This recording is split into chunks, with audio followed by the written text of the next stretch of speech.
नमस्कार दोस्तों, आपका स्वागत है आपके अपने YouTube channel Jharkhand GK and current affairs में। तो दोस्तों हम लोग उत्पाद सिपाही के पेपर टू को देख रहे थे। तो पेपर टू में जिन्होंने हिंदी को रखा है उसके लिए मैं बता दूं कि हिंदी को दो भागों में बांटा गया है। पहला है क्षितिज भाग टू और दूसरा है कृतिका भाग टू।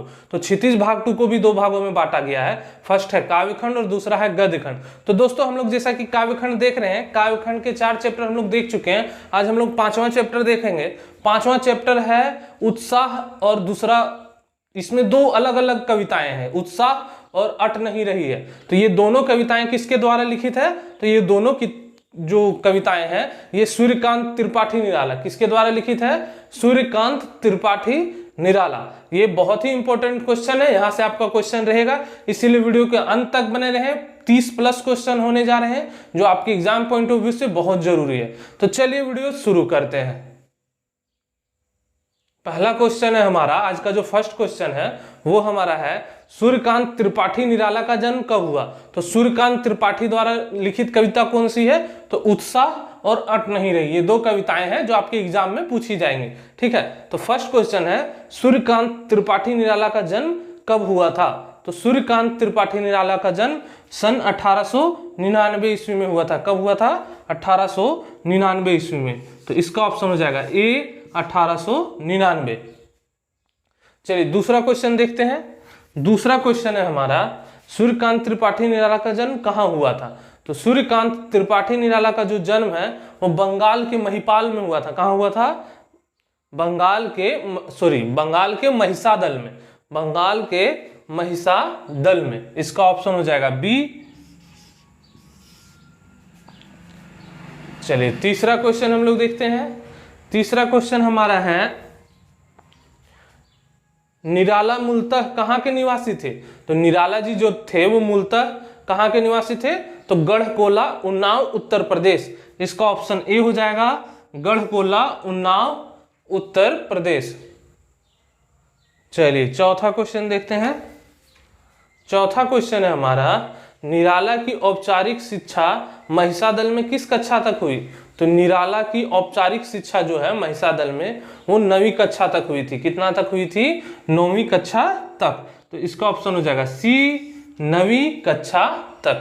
तो दोस्तों वीडियो के अंत तक बने रहें, ये क्वेश्चन बहुत इंपॉर्टेंट हो रहे हैं। और दोस्तों जिन्हें इस वीडियो का कविता का जो भावार्थ है और कविता साथ में चाहिए वो मैं डिस्क्रिप्शन में अपना नंबर दे देता हूं, वहां से आप मुझे मैसेज कीजिए व्हाट्सएप में, आपको पीडीएफ मिल जाएगा। ठीक है, चलिए 5वां क्वेश्चन देखते हैं। 5वां क्वेश्चन है हमारा निराला ने स्वास्थ्य से किन भाषाओं का ज्ञान अर्जन किया? तो निराला ने स्वाध्याय से किन भाषाओं का अर्जन किया था? तो उन्होंने अर्जन किया था संस्कृत, बांग्ला और अंग्रेजी का। संस्कृत, बांग्ला और अंग्रेजी का। तो इसमें से इसका आंसर हो जाएगा डी, उपयुक्त सभी। 5 का डी, उपयुक्त सभी। चलिए 6वां क्वेश्चन देखते हैं। 6 क्वेश्चन है हमारा भाषा से हटकर निराला ने और किन विषयों का अध्ययन किया? तो भाषा से हटकर उन्होंने अन्य विषयों का अध्ययन किया, वो थे संगीत तथा दर्शन शास्त्र। वो क्या थे? इसका ऑप्शन हो जाएगा डी, संगीत तथा दर्शन शास्त्र। चलिए 7वां क्वेश्चन देखते हैं। 7वां क्वेश्चन है निराला किनके विचारों से अत्यधिक प्रभावित थे? तो निराला जी जो थे वो विवेकानंद और रामकृष्ण परमहंस दोनों के विचारों से बहुत ज्यादा प्रभावित थे। तो इसका ऑप्शन हो जाएगा सी, रामकृष्ण परमहंस और स्वामी विवेकानंद। चलिए 8वां क्वेश्चन देखते हैं। 8वां क्वेश्चन है हमारा निराला का संपूर्ण साहित्य किस नाम से प्रकाशित हुआ है? तो निराला जी का जो संपूर्ण साहित्य है वो निराला रचनावली के नाम से प्रकाशित हुआ है। इसका ऑप्शन ए हो जाएगा, निराला रचनावली। ठीक है, 9वां क्वेश्चन देखते हैं। 9वां क्वेश्चन है निराला रचनावली कुल कितने खंडों में प्रकाशित हुई? तो निराला रचनावली का जो प्रकाशन है वो कितने खंडों में हुआ है? तो कुल 8 खंडों में इसका हुआ है। तो 8 कहां पे है? तो ऑप्शन डी, 8 खंडों में। चलिए 10वां क्वेश्चन देखते हैं। 10वां क्वेश्चन है हमारा निराला की प्रमुख काव्य रचनाएं कौन सी है? तो निराला की जो प्रमुख काव्य रचनाएं हैं, जैसे कि आप लोग ऑप्शन में देख रहे हैं, ऑप्शन ए है अनामिका और परिमल, दूसरा है गीतिका और कुकुरमुत्ता, तीसरा है नए पत्ते, सी और डी है उपयुक्त सभी। तो ये सारी की सारी रचनाएं निराला की प्रमुख रचनाएं हैं। तो 10 का हो जाएगा डी, 10 का डी। चलिए नेक्स्ट क्वेश्चन देखते हैं। अगला जो क्वेश्चन है हमारा 11वां क्वेश्चन,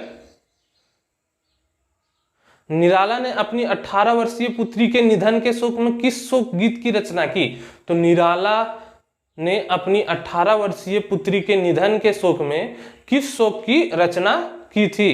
तो इन्होंने की थी सरोज स्मृति। इसका ऑप्शन हो जाएगा ए सरोज स्मृति, इसका हो जाएगा सरोज स्मृति।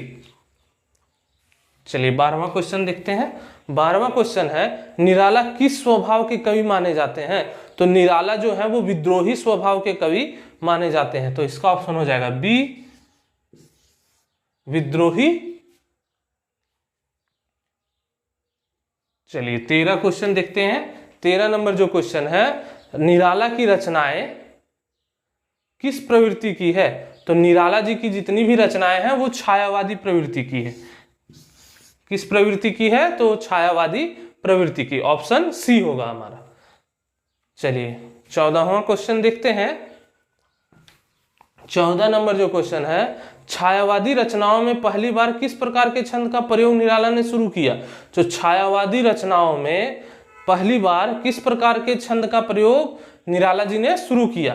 तो निराला ने शुरू किया था वो मुक्त छंद था। तो इसका ऑप्शन सी है मुक्त छंद। चलिए नेक्स्ट क्वेश्चन देखते हैं। निराला की मृत्यु कब हुई थी? तो निराला की जो मृत्यु है सन 1961 में हुई थी। उसका ऑप्शन हो जाएगा बी 1961। चलिए 16वां क्वेश्चन देखते हैं। 16 नंबर क्वेश्चन है हमारा, उत्साह किस प्रकार का गीत है? तो उत्साह एक आवाहन गीत है। किस प्रकार का गीत है? तो एक आवाहन गीत है। तो इसका ऑप्शन बी हो जाएगा आवाहन गीत। चलिए 17वां क्वेश्चन देखते हैं। 17वां क्वेश्चन हमारा है, उत्साह गीत में किसे संबंधित किया गया है? उत्साह गीत में किसे संबोधित किया गया है? सॉरी, उत्साह गीत में किसे संबोधित किया गया है? तो उत्साह गीत में संबोधित किया गया है बादलों को। किसे? बादल को। इसका ऑप्शन हो जाएगा सी बादल को। चलिए 18 नंबर देखते हैं। 18 क्वेश्चन है 18वां, कवि बादल से क्या अपील करता है? कवि जो है वो बादल से क्या अपील करता है? 18वां क्वेश्चन। इसका आंसर होगा ए घनघोर गर्जन के साथ बरसने की। घनघोर गर्जन के साथ बरसने की। इसका ऑप्शन ए हो जाएगा घनघोर गर्जन के साथ बरसने की। चलिए 19वां क्वेश्चन देखते हैं। बादल की तुलना किससे की गई है? लेखक ने कविता में बादल की तुलना किससे की है? सीधा सा। तो इसका ऑप्शन हो जाएगा बी बच्चों के काले घुंघराले बाल से। बच्चों के काले घुंघराले बालों से बादलों की तुलना की गई है। चलिए नेक्स्ट क्वेश्चन देखते हैं। 20वां क्वेश्चन हमारा है। 20वां क्वेश्चन है, कवि किस बादलों से बरसने का आग्रह करता है?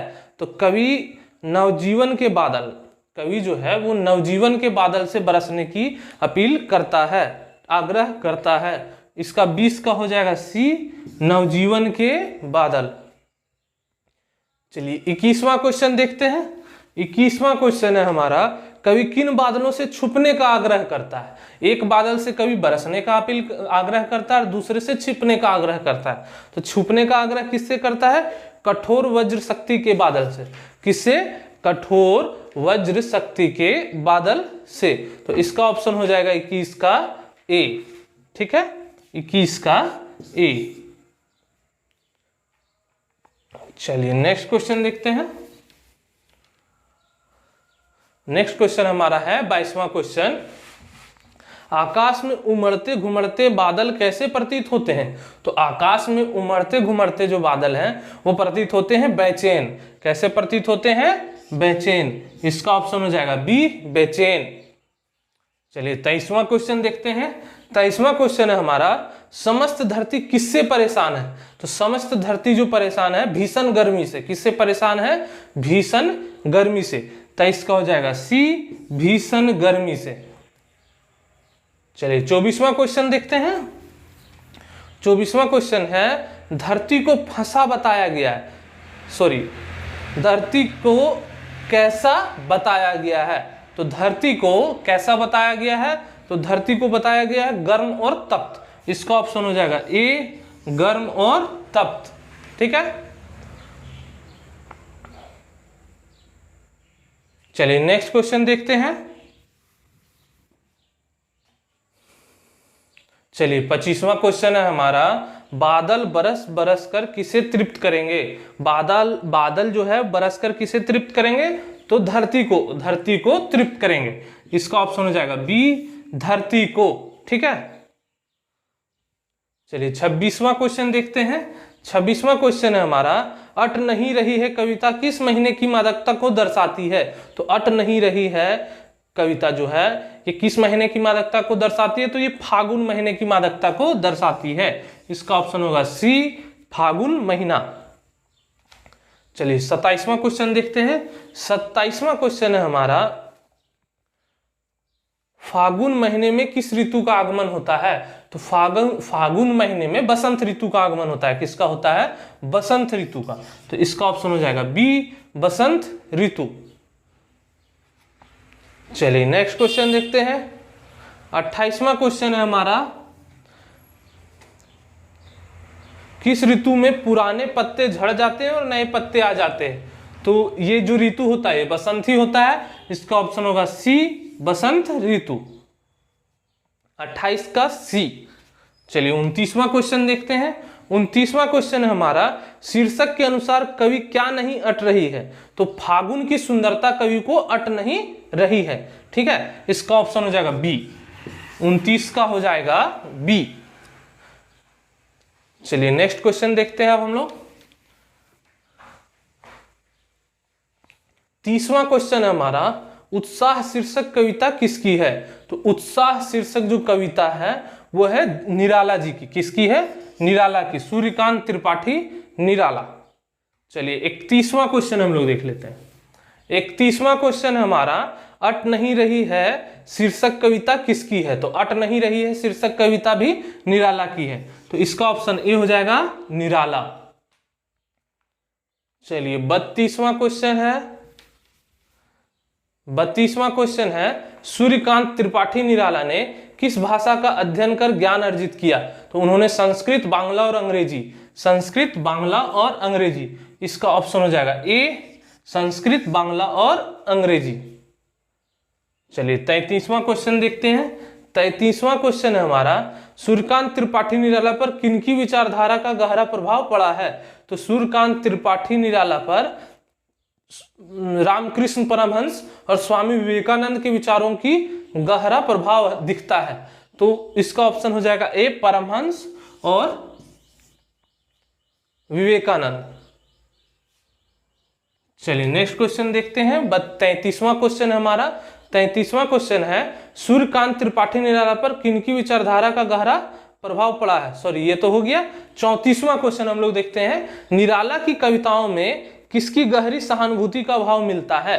तो किसकी गहरी सहानुभूति का भाव मिलता है निराला की कविताओं में? तो शोषित और प्रताड़ित। इसका ऑप्शन हो जाएगा बी, शोषित और प्रताड़ित।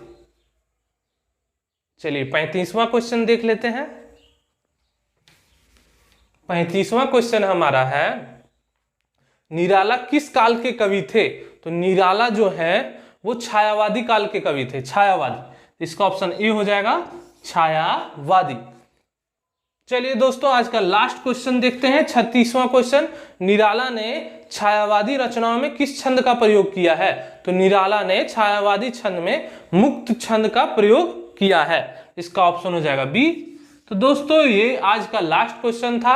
आपका 5वां जो चैप्टर है काव्य खंड का, उत्साह और अट नहीं रही है, दो अलग अलग कविताओं का, तो ये यहीं समाप्त होता है। नेक्स्ट क्लास में देखेंगे हम लोग 6ठा चैप्टर, यह दंतुरित मुस्कान। ठीक है, चलिए धन्यवाद।